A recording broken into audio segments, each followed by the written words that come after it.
तो जैसा कि आपको पता है कि हम लोग कृतिका भाग 2 जो कि कक्षा 10वीं में 8 नंबर के प्रश्न इसमें से आते हैं, उसकी 4 सीरीज़ को हम कर चुके हैं। सीबीएसई के प्रीवियस ईयर के प्रश्नों को हम कर चुके हैं। 2025 के 4 सेट्स को मैं आपको हल करवा चुका हूँ। आइए देखते हैं 5वां सेट जो है कि बहुत ही हम शॉर्ट वीडियोज़ बना रहे हैं। आप इसको देखेंगे और तुरंत एक बार आपको पैटर्न समझ में आ जाएगा। हम लोगों ने इससे पहले वाले जो 4 सेट किए उसमें आपने देख लिया होगा ध्यान से कि किस तरीके से सीबीएसई 2-2 प्रश्न पूछ रही है।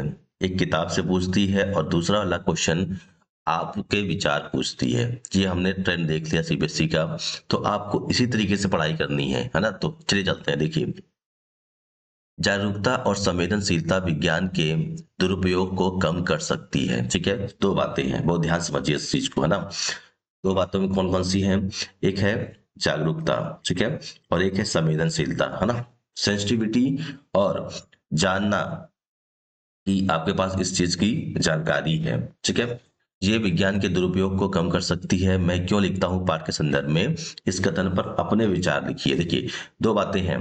पहले तो जागरूकता और संवेदनशीलता विज्ञान दुरुपयोग कम कैसे कर सकती है, और दोनों पाठ के साथ लिखना और अपने विचार भी आपको लिखने हैं, है ना?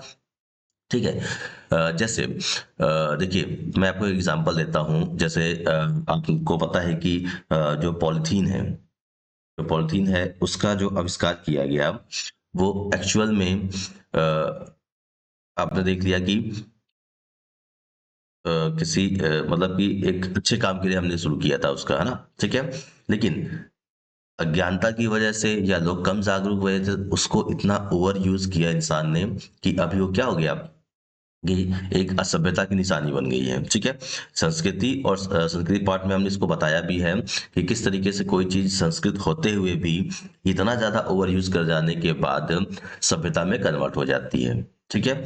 तो अब ये तो जागरूकता की बात कि आपको विज्ञान के बारे में पता है और थोड़ा संवेदनशील है। जैसे देखिए, इस एग्जाम्पल में यहाँ पे हिरोशिमा बम गिराया गया। अगर कोई भी देश, है ना, थोड़ा संवेदनशील होता कि कितने लोगों का नुकसान होगा, ठीक है, जीव जंतुओं का नुकसान होगा, तो संवेदनशील होता तो वो पक्के तौर पे इस विज्ञान का दुरुपयोग नहीं करता।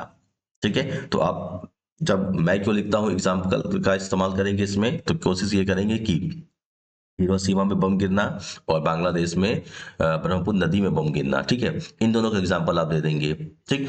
अपने विचार देंगे कि हाँ, बिल्कुल जागरूकता और संवेदनशीलता बहुत ज़रूरी है मेरे हिसाब से, ठीक है? कि हमको पता है कि एआई का इस्तेमाल कहाँ तक करना है ना? हमको पता है कि किस विज्ञान का इस्तेमाल कितने लेवल तक जाके करना है कि जिसमें किसी और का नुकसान ना हो, ठीक? तो आप इसको बना लेंगे आराम से। अगला देखिए, वर्तमान में पूरा विश्व जलवायु परिवर्तन की विभीषिका से ग्रस्त है, ठीक है? जलवायु परिवर्तन, क्लाइमेट चेंज हमारे लिए सबसे तकलीफदेह है। आप देख रहे हैं ओजोन लेयर का डिप्लेट हो रही है, ओजोन लेयर खत्म हो रही है, ठीक है? इसका सी लेवल बढ़ रहा है हमारा, क्यों? क्योंकि ग्लेशियर पिघल रहे हैं, ठीक है? ऐसे में सना-सना पाठ, हाथ जोड़ी पाठ, हम क्या सीख सकते हैं, ठीक है? तो क्या सीख सकते हैं हम कि अगर हम पहाड़ों पे जा रहे हैं कम से कम, ठीक है? कोशिश हमें करनी है कि हमें गंदगी नहीं फैलानी है। कोशिश हमें करनी है कि कूड़े को डस्टबिन में डालना है, ठीक है? और कोशिश ये करनी है कि हमें अपने पर्यावरण के साथ ज़्यादा छेड़छाड़ नहीं करना है, ठीक? आप ये समझ सकते हैं और लिख भी सकते हैं कि ठीक है, कि सिक्किम का उन्होंने, लेखिका जी ने एक दृश्य दिखाया। आप चाहे तो आप जिस जगह पे रहते हैं, वहाँ पे जो पेड़ कट रहे हैं, है ना? जो जलवायु परिवर्तन की चीज़ें हो रही हैं, उनको आप रोकने की कोशिश कर सकते हैं। तो आपको लिखना होगा कि हम निम्नलिखित बातें सीख सकते हैं। जैसे आपने देख लिया कि लायुंग में आपको बर्फ नहीं मिल रही है, ठीक है ना? ऐसे ही बहुत सारे क्लाइमेट चेंज हो रहे हैं हमारे भारत में बहुत से जगहों पे, तो आप उस चीज को बताते हुए लिख सकते हैं। आगे देखिए, भोलानाथ के खेलों, विशेषकर उसके नाटकों में अक्सर उसके बाबूजी भी शामिल होकर उसके उन नाटकों को और अधिक आनंदपूर्ण और जीवंत बना देते हैं।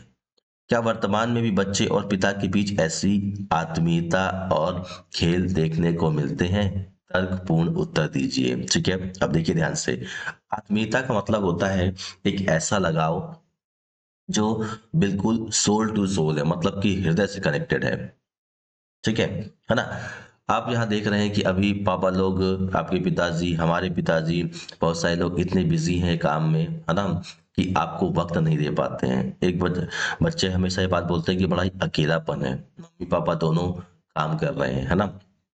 ठीक है, तो उसमें आपने देखा कि जो भोलानाथ है उसके पिताजी किसान हैं, आराम से उनके पास खेती करने के बाद टाइम ही टाइम है, और बच्चे के साथ वो हर जगह लगभग शामिल हो जाते हैं। कब? जब वो गंगा जी में जा रहे हैं साथ में आटे की गोलियां देने के लिए, तो भोलानाथ उनके कंधे पे बैठा हुआ है, पापा लेके जा रहे हैं। ठीक है, पापा बनावटी कुश्ती खेल रहे हैं उसके साथ, है ना, ये सारी चीजें कर रहे हैं। लेकिन आज के जमाने में क्या है कि जब इतनी भाग दौड़ भरी जिंदगी है, उसमें बच्चे को पिता टाइम नहीं दे पाते हैं। तो आप लिखेंगे ना, कुछ कुछ जगहों पे है, लेकिन उतनी आत्मीयता नहीं है जितना इस पाठ में दिखाया गया है, हो नहीं पाती है ना, उतना समय नहीं दे पाते हैं बच्चे पिता को। ठीक, क्यों? क्योंकि इतना ज्यादा वर्कलोड है, काम है, भाग दौड़ है, इस वजह से पिता और बच्चा, बच्चा खुद पढ़ने जा रहा है, बच्चा ट्यूशन जा रहा है ना। तो जिस समय पिता होकर खाली होकर के आता है, उस समय बच्चा ट्यूशन गया हुआ है। ठीक है, अब पिता थक कर आए हुए हैं तो बच्चे को टाइम नहीं दे पाते हैं। ठीक है, तो आप लिखेंगे इसमें तर्क उत्तर में ये लिखेंगे कि काम का प्रेशर इतना ज्यादा है ना, पिता पे, या वो ज्यादा टाइम ऑफिस में वर्क में लग जाता है उनका, इस वजह से बच्चे को उतना समय नहीं दे पाते। तो ये वो सिंपल सा है। ठीक है, तो अब देख लीजिए इसका आंसर, देख लीजिए, आपको समझ में आ जाएगा और अच्छे से, है ना। देखिए पहले वाले में देखिए क्या लिखा हुआ है कि जागरूकता द्वारा हिरोशिमा जैसी त्रासदी के लिए उत्तरदायी विनाशकारी अस्त्रों के निर्माण और प्रयोग पर रोकथाम लगाया जा सकता है ना। दूसरा, संवेदना से विश्व शांति और मानव कल्याण की भावना को विकसित होना है। वैज्ञानिक समुदाय का लोग कल्याणकारी आविष्कारों के लिए प्रेरित करना है ना। जितने भी हमारे वैज्ञानिक हैं, है ना, वो जो कुछ भी करें उसमें लोक कल्याण की भावना रहनी चाहिए। हमने संस्कृति पाठ में देखा है कि किसी भी तरीके की कोई भी सोच प्रवृत्ति हो, अगर लोक कल्याण के लिए है तो वो संस्कृति है, नहीं तो पक्के तौर पे असंस्कृति है। ठीक है, असंस्कृति से जो चीज बनेगी वो असभ्यता होगी, है ना, ये आपने पढ़ रखा है। ठीक है, आगे देखिए, ऐसे ही प्राकृतिक संपदाओं की सतर्कता और संवेदना का उपभोग, पहाड़ी स्त्रियों के द्वारा कम लेकर के अधिक लौटाने वाली बातें, प्रकृति संरक्षण की बातें, याद रखना है कि हिमसे करो, ये सब बता दिया आपको हमने कि वो पिघल रहे हैं, है ना। दुकान दुकान में भी वो भी दुकान होने चाहिए, खास करके कहाँ पे, पर्यटन जगह पे, जिसमें उनके पास प्रॉपर साफ सफाई का सिस्टम हो, है ना, जो कूड़ा निकला उसको डंप करने का सिस्टम होना चाहिए, तभी वो वहां पे खोली जाए, ये सब चीजें, है ना। आगे देखिए, ये भी है, अपनी सुविधा अनुसार, जो तीसरा नंबर क्वेश्चन था हमने, कौन सा वाला, भोलानाथ वाला, अपनी सुविधा सामर्थ्य अनुसार आज भी पिता बच्चों के साथ खेलों में शामिल हो रहे हैं, जैसे पार्क में साथ घूमना, ये सब कर रहे हैं, लेकिन इतने ज्यादा बिजी हैं, इतना ज्यादा वर्क है, उसकी वजह से वो उतना समय नहीं दे पा रहे। तो आप दोनों बातें करके लिख सकते हैं। ठीक, अगला क्वेश्चन देखिए, ये है छठा। ठीक है, अगर ये वीडियो थोड़ा ज्यादा बड़ा होगा तो हम कोशिश करेंगे कि अगले बना देंगे, है ना। ठीक है,